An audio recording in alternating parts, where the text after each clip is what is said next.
અમદાવાદમાં વિશાલા ખાતે વિશ્વ રંગભૂમિ દિવસની ઉજવણી કરવામાં આવી, જેમાં મુખ્યમંત્રી ભૂપેન્દ્ર પટેલ ઉપસ્થિત રહ્યા। વિશાલા અને વિચાર ટ્રસ્ટ દ્વારા કલાકારોને સન્માનિત કરવામાં આવ્યા। સીએમ ભૂપેન્દ્ર પટેલના હસ્તે કલાકારોનું સન્માન કરવામાં આવ્યું। ગુજરાતના રંગમંચના કલાકારોને એવોર્ડ અને ધનરાશિ દ્વારા સન્માનિત કરવામાં આવ્યા।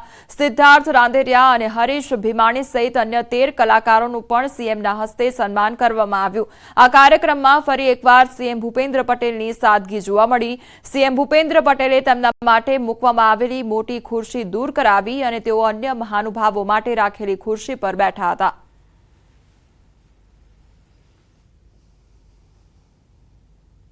5 દાયકાથી વિશાલાએ ગુજરાતના કલા સંસ્કૃતિ કસબને જાળવવાનો જે ઉપક્રમ સર્જ્યો છે તે સરાહનીય છે।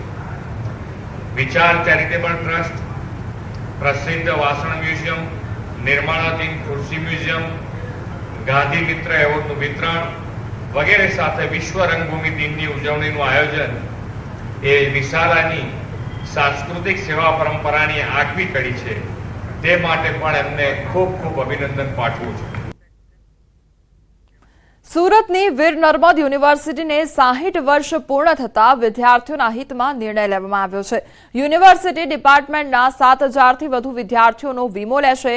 યુનિવર્સિટી દ્વારા વિદ્યાર્થીઓનો 1 વર્ષનો વીમો લેવડાવવામાં આવશે। વિદ્યાર્થીઓનો 1 લાખથી વધુની રકમનો અકસ્માત વીમો યુનિવર્સિટી લેશે અને અકસ્માતમાં મોત અથવા ગંભીર ઇજાઓમાં આર્થિક મદદ મળી રહે તે માટે યુનિવર્સિટીએ પ્રયાસ કર્યો છે। વિદ્યાર્થીઓ માટે સ્વખર્ચે વીમો લેવાના નિર્ણય થકી વીએનએસયુ ગુજરાતની પ્રથમ યુનિવર્સિટી બની છે। વિદ્યાર્થી વર્ષ દરમિયાન નાની મોટી ઈજા થાય કે કોઈ કારણસર એનો મોટો જીવલેણ અકસ્માત થાય, આ સંજોગોમાં એને જે આર્થિક વળતર જે છે એ સામાન્ય રીતે વાલી પર જતું હોય છે। એ સંદર્ભમાં આ એલઆઈસી દ્વારા જ સીધું એને આર્થિક વળતર મળી જાય અને આના માટેનું જે પ્રીમિયમની જે વ્યવસ્થા છે એ યુનિવર્સિટી પોતાના ખર્ચે આ પ્રીમિયમ ભરશે। સુરતમાં એનએસજી દ્વારા મોકડ્રીલ યોજાઈ અને પીપલોદ સ્થિત એસવીએનઆઈટી કોલેજમાં મોકડ્રીલ યોજવામાં આવી અને શહેર એસઓજી, સ્થાનિક police, crime branch, BDS, Surat fire વિભાગ મોકડ્રીલમાં જોડાયા હતા। આતંકવાદી હુમલાની ઘટના સમયે પહોંચી વળવા મોકડ્રીલનું આયોજન કરવામાં આવ્યું। મહત્વનું છે કે આગામી દિવસમાં સ્કૂલ અને શાળાઓમાં વેકેશન પડવા જઈ રહ્યું છે, ત્યારે વેકેશન અગાઉ મોકડ્રીલનું આયોજન કરવામાં આવ્યું હતું।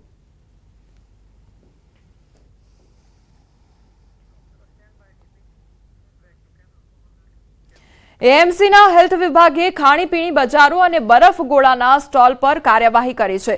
અનહાઇજેનિક ખાદ્ય પદાર્થોનું વેચાણ કરતા કે ક્વોલિટી મેન્ટેન નહીં કરનારા વિરુદ્ધ કડક પગલાં લેવામાં આવ્યા છે। રાત્રિ દરમિયાન બોડકદેવ વિસ્તારમાં અલગ અલગ 5 ટીમોએ બરફ ગોળા તેમજ ખાણીપીણી બજારોમાં ચેકિંગ હાથ ધરી ફૂડ સેમ્પલો લીધા હતા। જો કે આ ફૂડ સેમ્પલોને તપાસ માટે લેબોરેટરીમાં મોકલવામાં આવશે, ત્યારબાદ તેનું પરીક્ષણ રિપોર્ટ આધારે વધુ કાર્યવાહી હાથ ધરાશે। બીજી તરફ પાણીપુરી બજારમાં વગર લાયસન્સે વેપાર કરતા અને લોકોના સ્વાસ્થ્ય સાથે ચેડા કરતા વેપારીઓ વિરુદ્ધ સીલિંગ અને દંડનીય કાર્યવાહી કરવામાં આવી હતી।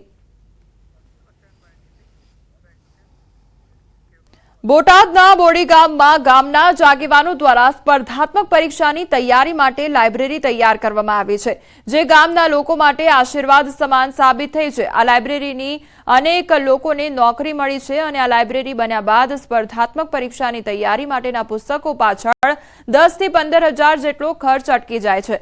6 થી 7 હજારની વસ્તી ધરાવતા આ ગામમાં વધુને વધુ લોકો અભ્યાસ બાદ નોકરી મેળવી શકે તેવા સારા વિચાર સાથે ગામના આગેવાનો દ્વારા એક મંડળ બનાવવામાં આવ્યું છે। આ મંડળ દ્વારા લોકફાળો કરી વર્ષ 2013માં ગામમાં જ સ્પર્ધાત્મક પરીક્ષાની તૈયારી તેમજ ઉચ્ચ અભ્યાસ માટેની તૈયારી સાથેના પુસ્તકોની લાઇબ્રેરી બનાવવામાં આવી છે।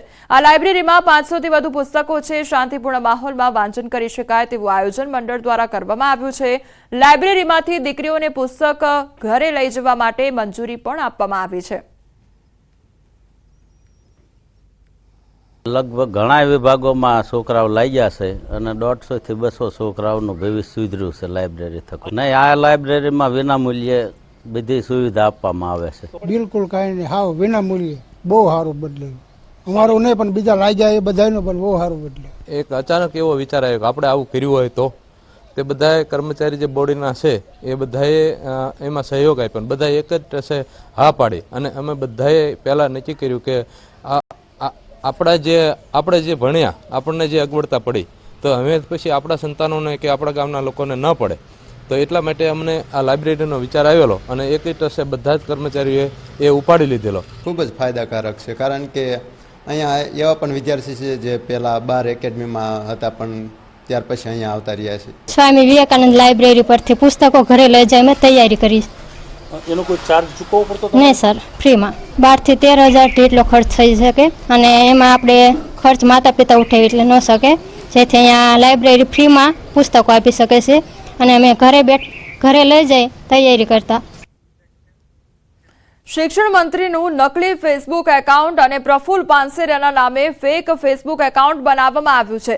નકલી એકાઉન્ટ બનાવી ગેરસમજ ફેલાવવાનો પ્રયાસ કરવામાં આવ્યો છે. સાયબર ક્રાઇમ ડિપાર્ટમેન્ટમાં અધિકૃત ફરિયાદ અને તેમણે કહ્યું આ એકાઉન્ટ મારું નથી અને આ પરથી કરવામાં આવેલા કોઈપણ સંદેશા અથવા માંગણી ઉપર વિશ્વાસ ન કરશો. આ ફેક ફેસબુક પ્રોફાઇલ પરથી કોઈએ પણ સંપર્ક સાધવો નહીં તે પ્રકારની વાત કરવામાં આવી છે.